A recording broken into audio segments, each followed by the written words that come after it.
விருச்சிக ராசி அன்பர்களுக்கும் நேயர்களுக்கும் ஆனந்த வணக்கங்கள். பொதுவாக இந்த விருச்சிக ராசிக்காரர்களுக்கு இந்த மாதம் எப்படி இருக்க போகுது அப்படின்னம்னா, கவனமுடன் செயல்படக்கூடிய மாதமாக தான் இருக்கும். பொதுவாகவே இந்த விருச்சிக ராசிக்கு இந்த அக்டோபர் மாதம் கவனமாக இருக்கணும்.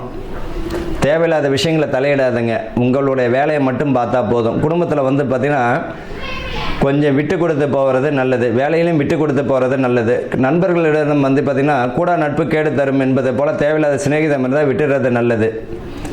அதே போல் பார்த்திங்கன்னா விசுவாசமாக இருக்கக்கூடிய விசுவாசமாகவும் இருந்துக்கிறது நல்லதுங்க. வேலை செய்கிறீங்க அப்படின்னா அந்த வேலையில் கரெக்டாக போங்க. அரசு பிரமுகர்களுக்கும் அரசியல்வாதிகளுக்கும் இந்த காலகட்டத்தில் பார்த்திங்கன்னா ரொம்ப ஒரு எதிர்நீச்சல் போடக்கூடிய மாதமாக தான் இருக்கும். ஆனால் முழு வெற்றியும் தந்துடும். என்ன காரணம் அப்படின்னம்னா, இந்த விருச்சிக ராசிக்காரர்களுக்கு பொதுவாகவே மிகப்பெரிய ஞானிகளும் சரி, அரசியல்வாதிகளும் சரி, குருமார்களும் சரி இந்த விருச்சிக ராசியில் தாங்க இருக்காங்க. விஷாகம் ஓம் என்ற பிரணவ மந்திரம் உருவானதே விஷாகம் நட்சத்திரம் தானே. அனுஷத்தில் ஒரு அனுகிரகம். காஞ்சி மகாபெரிவா பிறந்ததும் சரி இந்த அனுஷந்தான்.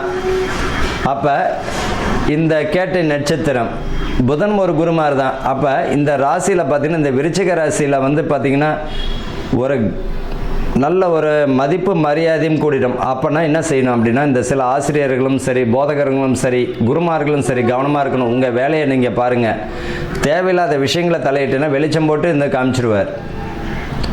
வெளிச்சம் போட்டு காமிச்சிட்டு உங்கள் மதிப்பு மரியாதை குறைத்து விடும். அதில் கவனமாக இருக்கணும். உங்கள் வேலையை பார்த்தாலே போதும். மாணவர்களுக்கு பார்த்திங்கன்னா உயர்கல்வி யோகம் தந்திடும். யூனிஃபார்ம் சம்மந்தப்பட்டது வேலை செய்கிறவங்களுக்கெல்லாம் பார்த்திங்கன்னா ப்ரொமோஷனும் பதவி பணி உயர்வும் தந்திடும். அரசு பிரமுகர்களுக்கு கவனமுடன் செஞ்சாலே போதும், செயல்பட்டாலே போதும். புதிய முயற்சிகள் பலனை தந்துவிடும். இடமாற்றம் உறுதியாக பார்த்திங்கன்னா நல்ல இடமாற்றம் வேணும்னு நினைக்கிறவங்களுக்கும் அந்த வாய்ப்புகள் அருமையாக உறுதியாக கிடைப்பதற்கு வாய்ப்புகள் உண்டு. இவர்களை பொறுத்த வரைக்கும் என்ன பரிகாரம் அப்படின்னா, சோதனையும் வேதனையும் கலந்த பரிகாரம் தான் இது.